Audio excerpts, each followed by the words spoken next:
Joining us this time around on Author's Corner is Robert Wright. He's written a book called Weapons of War, a compilation of letters recounting a soldier's story of service, love, and faith. And Robert sent me a copy, and it is, first of all, it's a beautiful-looking book and powerful. And the stories in this, through the letters, are absolutely incredible. I haven't seen a book done like this, and it's done so well. So, Robert, thanks so much for coming on the show. Oh, I'm happy to do so. You and I talked off the air, and I asked you about this, and this just really nailed it for me. What made you decide to write this book? What prompted that? Well, what prompted it was back in 2017, I found the letters in my garage in an old container. I pulled the container out because I was cleaning out my garage. I looked in there and saw these letters that I had sent to my my fiancée at that time. And I pulled the letter. Well, she was my wife. I'm sorry. I pulled the container out, looked in it. The letters was there. I pulled them out, and about 90% of them were I could use. So I started cleaning them up. And I decided, well, I put them in chronological order. I read them 2 or 3 times. And I decided, well, this would be a good memoir for my grandkids so they'll know who their grandmother was, because some of my grandkids were born after she passed. But anyway, after I put them together, we wrote them, because when I first wrote them, I was a 19-year-old kid in Vietnam. And we rewrote them, and it started taking on the shape of a manuscript. And then somebody said, well, why don't you make it a book? So that's when it all got started. And, this pretty much sums it up. You talk about this, that 47 years of silence, weapons of war, at the time when you pulled this all together, it's allowed you from 19 the opportunity to tell your personal story of military service during the Vietnam era, a time, and I love this. I don't love that it happened, but I love that you nail this.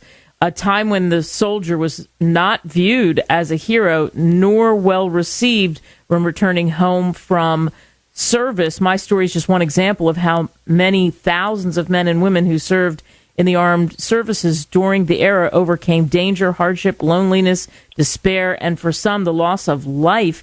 And you talked about that. What happened with your platoon, the platoon you were in, and how did you narrowly escape death yourself? Well, I can't talk too much about it. We were on a 90-day campaign that was secret. And we were put in an area where we were overwhelmed by enemy soldiers. Like, for example, with our combined companies and battalions, we had about 450 men in the area. The enemy had about 4,000. Wow. So you can see we were overwhelmed. We had a lot of skirmishes and battles. But bottom line, I got wounded one night by friendly fire on a fire base. I was extracted the next morning. And then, I hate to say this word, but that's when hit the fan. Right. And the next 2 weeks, my particular platoon, we lost over half of them. Wow. And one in particular was my good friend, Doc Draper, who I had met, and he lived in New Powell, Indiana, which was one of our next towns to the east. So we were looking forward to getting back home and becoming better friends, and he didn't make it. But he was the platoon medic, and he was killed with a Colt 45 in one hand and a bandage in another. Wow. And I think people don't know those stories or didn't hear enough of those stories. And you talk about it, you write about it so vividly through those letters in your book. Like you said, it was a secret mission, but you talk about other things and things around it. And you say about the field mission, Search and Destroy, on March 2nd, 1970, was the letter. You said, I think today is Monday. I don't know. When you're out in the field, believe me, all the days just seem to run together. We had an extremely hard day today, humping through the brush. And you and I talked about this. When you're out there and you say it, you show a picture of it, and you've got pictures throughout the book, you say, we need a bath bad, because there's no bath, right? There's no bath. You just want clean socks. You get, like, socks, right? Right. Well, see, the difference between, this is what blows our mind. The difference between us and the Desert Storm troops, most of them, they were in base camp and just went out on patrols and went back to base camp, where they probably got hot food and all that.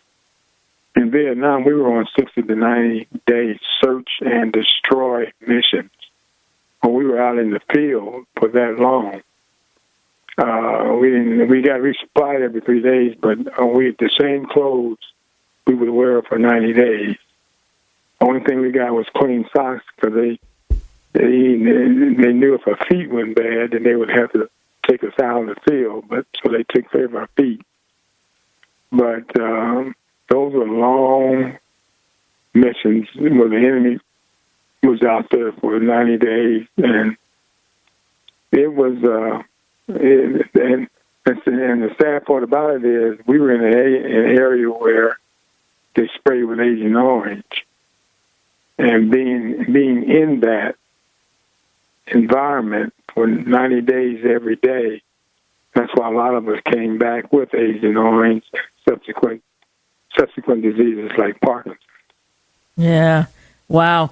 So for you come out of this, you're 19, you come home, these letters, as you were writing them and going back and forth, how did that make you feel? Did that help you?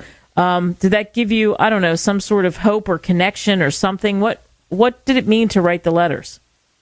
Well, when I wrote the letters, my goal was, through the letters, and I try to be as transparent as possible, and I think that helped, because I know when you read the letter, you probably felt like you was right out there with me. Yes.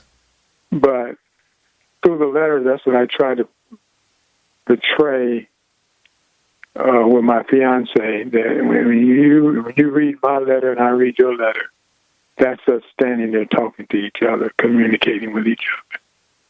So the more I sin, okay, then the more I'm on her mind, the more she's seeing me, the more she's talking to me, because she has to read my letters.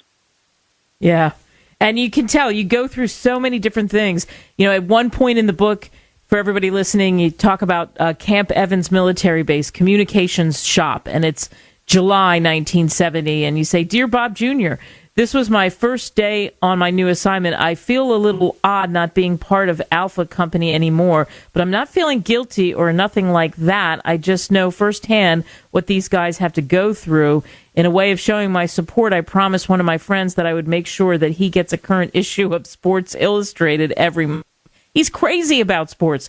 I even made a deal with the checkout clerk at PX to hold back a copy for me as soon as they come in. So that just shows you the humanness of it and the connection and the lack of connection that you have, as you say, when you're out there. What do you hope people take away from reading your book? Well, my book has a lot of benefits.